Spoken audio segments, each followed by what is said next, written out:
من قرآن کریم نے پہلے ہی شروع میں ذالکل کتاب کہا تھا. اس کو کتاب،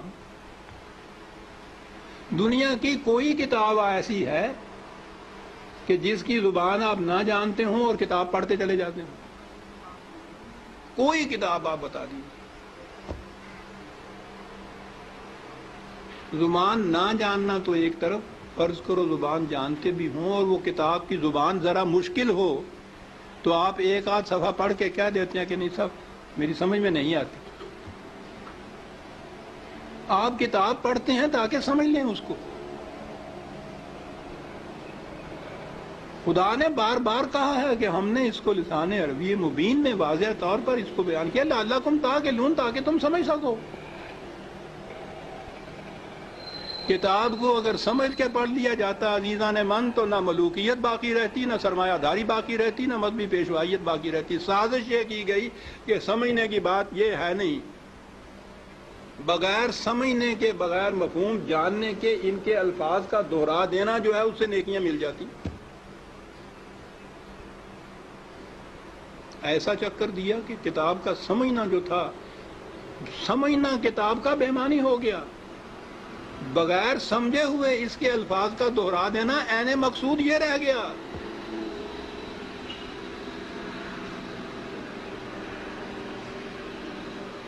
اعلیٰ سے اعلیٰ درجے کی کسی طبیب، حکیم کی، فلاسفر کی نسخوں کی کتاب، ہر مرض کا نسخہ جہاں لکھا ہو اس کے اندر، آپ اس کو سمجھے نہیں اس زبان کو اور وہ نسخے زبانی یاد کر لیں اور صبح اٹھ کے ان کو نسخوں کو رٹتے رہیں، شام تک بولتے رہیں. کچھ پتہ نہ ہو آپ کو کہ سونف کسے کہتے ہیں، ترنجبین کیا ہوتی ہے، اور پڑھتے چلیں. کیا مرض کی شفا مل جائے گی اس طرح سے؟ اس کتاب کا مصرف مقصد پورا ہو جائے گا؟ میں نے کہا ہے ابھی کہ ہے کوئی دنیا میں اور کتاب جس کے ساتھ یہ کچھ آپ کرتے ہوں؟ عزیزان من، اس کتاب عظیم نے کیا لیا ہے کہ ہم اس کے ساتھ یہ کرتے ہیں جو کسی کتاب کے ساتھ نہیں کرتے. یہ سب اس لیے کہ یہ سمجھ میں نہ آ جائے، کہیں ہو نہ جائے آشکارا شرع پیغمبر. کہیں یہ آج ہی کی سازش نہیں ہے، شروع سے چلی آ رہی ہے. یہ لگا دو اس لائن کے اوپر کہ دہراتے جاؤ اس کو ساتھ بغیر سمجھے. نہ وہ آگے جو امام کھڑا ہوتا ہے حافظ، اس کو پتا ہوتا ہے میں کیا لفظ دہرا رہا ہوں، نہ یہ سننے والوں کو پتا ہوتا ہے کہ یہ الفاظ کیا معنی رکھتے ہیں. دونوں ہی مطمئن ہوتے ہیں کہ ثواب حاصل ہوتا ہے اس سے. اس کتاب کے ساتھ کیا کی تو ہم میں اور ان میں کیا فرق ہے جن کے پاس وہ کتاب نہیں ہے؟ فرق یہ ہے کہ ہم دوہرے مجرم ہیں. ہے بھی کتاب، اور کتاب کو اتنا، اس کو پڑھنا تو کہیں گے نہیں، پڑھنا تو پھر بھی وہ ناظرہ پڑھا جاتا ہے جو دہراتے ہیں. ناظرہ پڑھنا بھی تو یہی ہوتا ہے، الفاظ ہی ہوتے ہیں جن کو دہراتے ہیں ہم.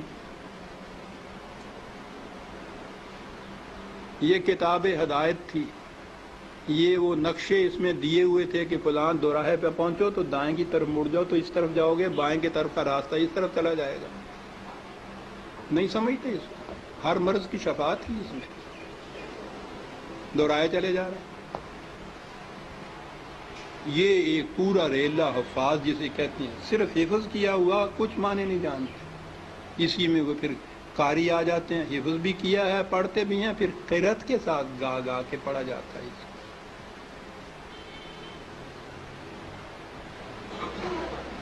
قانون کی کتاب گا کے پڑھنے کی. قرآن میں یہ لکھا ہوا ہے کہ چوری کرنے والا عورت ہو، چوری کرنے والی ہو، جرم کے عوض میں اس کے ساتھ یہ سزا اس کو دو. اب اس کو آپ گاتے چلے جائیے قانون کو.